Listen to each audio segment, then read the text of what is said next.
boys and girls. In today's lesson, your learning target is I can make inferences about people who are curious. An inference is when you use clues from the text you're reading, but also what you already know in your brain, and put them together to figure something out. So you're going to use text clues and what you already know to figure things out about people who are curious. You're going to need your My Book for this, and we are on page 144. Join me there now. Okay, once you're on page 144, your book will look a little bit something like my screen. It's a bit different because this is the digital My Book and you have the real My Book, but close enough. So first we're going to get ready to read. Today we're going to be studying informational text. That's nonfiction. It gives facts about a topic. Before we start reading, let's make a prediction. You're going to write this in your My Book. Our world is full of things that make us wonder and feel curious. What do you think you will read about in Are You Curious? On page 144, there are a bunch of lines for you to write on. Make your prediction and try to use at least half of the writing space to explain your thinking and why you predict that. So, what do you think you will read about in Are You Curious? And why do you think you're going to read those things? At the bottom of your page, it reminds you of our learning target when it says set a purpose. Remember, our purpose is to read to make inferences about people who are curious. Now I'm on page 145. This is the part where you actually get to read.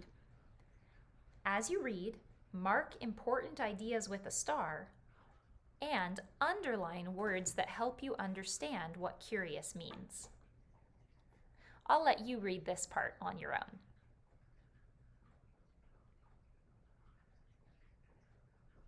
Once you finish reading page 145, there's a Check Your Understanding box, a place for you to write. Write in it now and answer the question, how do people find answers when they're curious? Use clues from what you just read to answer that question. When you're done, turn the page. Now we have a bit more to read. As you read, underline the sentences that help you understand how being curious can lead to making discoveries. There's another bit to read. You've got a few paragraphs now. And then another Check Your Understanding spot. If you have any words that you didn't know when you were reading, circle them, and then you can come back and figure them out later. Maybe you might even need to look them up using a dictionary or an online resource. Okay, you ready to check your understanding? After reading that, what can you infer about people who are curious? What do you know about people who are curious using clues from the text, but also what you already know? Now turn to page 147. This page has a longer space to write in.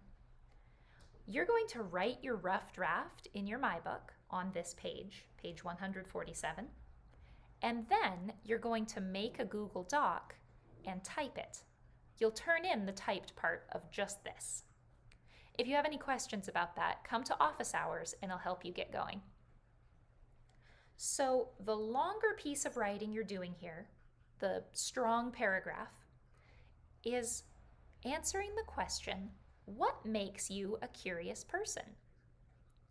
You need to use details from what you read to answer and include the words wonder, discovery, and curious. That's what I'll be looking for when I read the work you turn in. Did you use details from the text in your answer? Did you include those 3 words?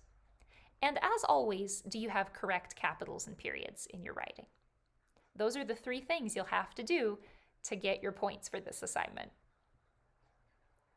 Okay, sounds like you're ready to go back to page 144, the very beginning, and you can get started. That's all for now. See you in the next video.